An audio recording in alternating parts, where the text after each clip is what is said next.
Now, a closer look at the deadly gang President Trump has been highlighting in his effort to change immigration laws, MS-13. As we reported earlier, it was the topic of a White House meeting today. The Trump administration says the gang has 10,000 members in 40 states. In a moment, William Brangham gets a breakdown on what's known about MS-13. But first, from our colleagues at Frontline, an excerpt from a film airing next Tuesday, The Gang Crackdown. In the State of the Union address, President Trump talked about the murder of two girls from Long Island by the notorious MS-13 gang. Here tonight are two fathers and two mothers. Their two teenage daughters, Kayla Cuevas and Nisa Mickens, were close friends on Long Island. These two precious girls were brutally murdered while walking together in their hometown. 6 members of the savage MS-13 gang have been charged with Kayla and Nisa's murders. Tonight I am calling on Congress to finally close the deadly loopholes that have allowed MS-13 and other... The murder has been used by the administration in its fight for tougher immigration policy. On September 13th, 2016, the two girls were brutally attacked next to an elementary school in Brentwood, Long Island. High school student found dead in this neighborhood last night on the eve. I was in my den. I remember exactly where I was sitting, and first received a briefing sheet on it because the injuries were so horrific that the first hypothesis was that it's a motor vehicle crash, a hit and run. The victims were Kayla Cuevas and Nisa Mickens. They were run over by vehicles. You know, they used machetes, they used baseball bats. They took it to a level that I don't think anybody was ready for.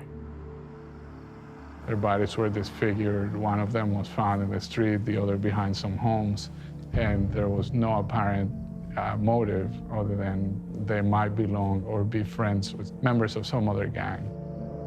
They were looking to settle the score with somebody. They didn't find that person, and then they encountered these girls.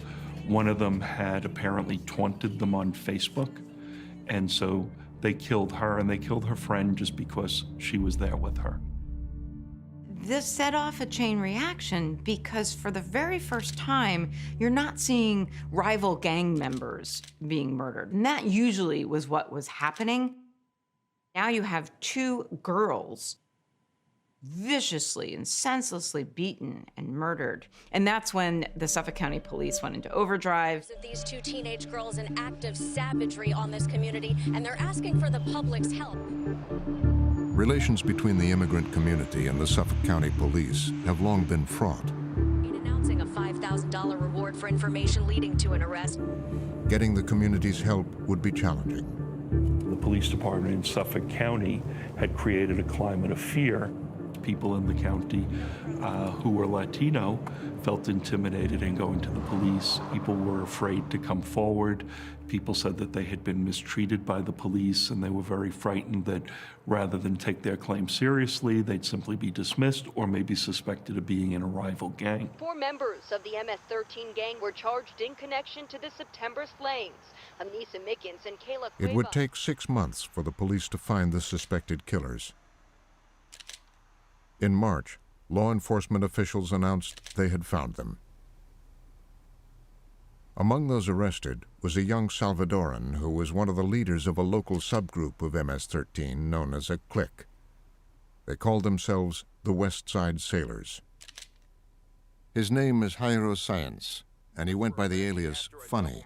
And according to law enforcement, most of the suspects arrested in these recent cases were in the country illegally. For the past 2 years, MS-13 has been on a rampage on Long Island. Law enforcement believes there are anywhere from 200 to 400 active MS-13 members and around a dozen cliques.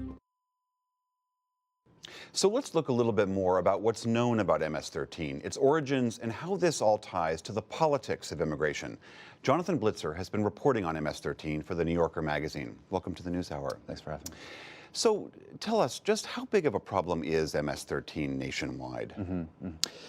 It's a problem. There's no denying it. I don't know how new it is as a problem. So the Department of Justice has estimated there are about 10,000 members of MS-13 living in the U.S. That number has essentially been steady over the last decade. So the number itself hasn't grown.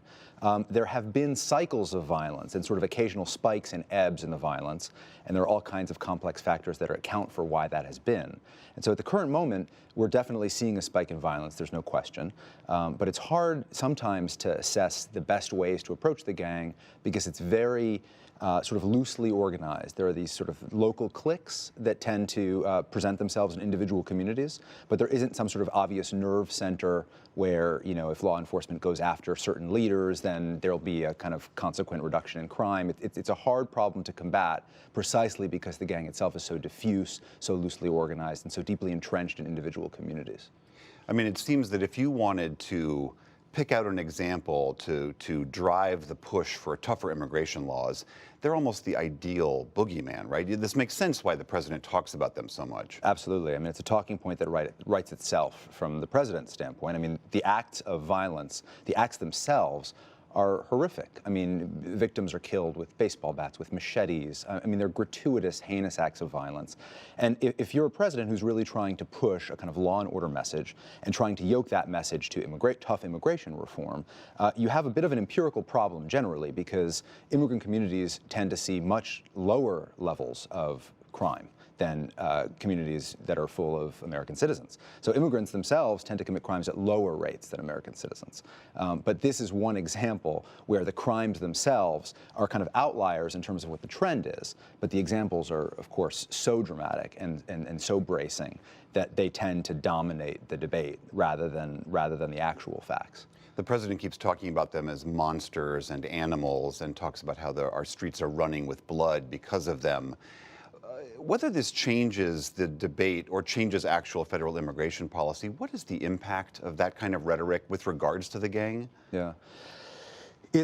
Well, it's definitely making the gang stronger. That's for sure. Stronger? Yeah. I mean, it's counterproductive to demonize the gang in as public and dramatic a way as the president has, because the gang itself doesn't discriminate between positive and negative publicity.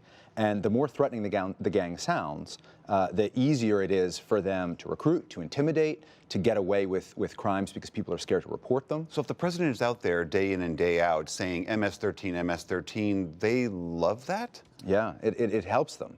And at the same time, it makes the victims of their criminal activity all the more scared to come forward. For the most part, the president only talks about these gang members as savages and the victims as precious or beautiful people.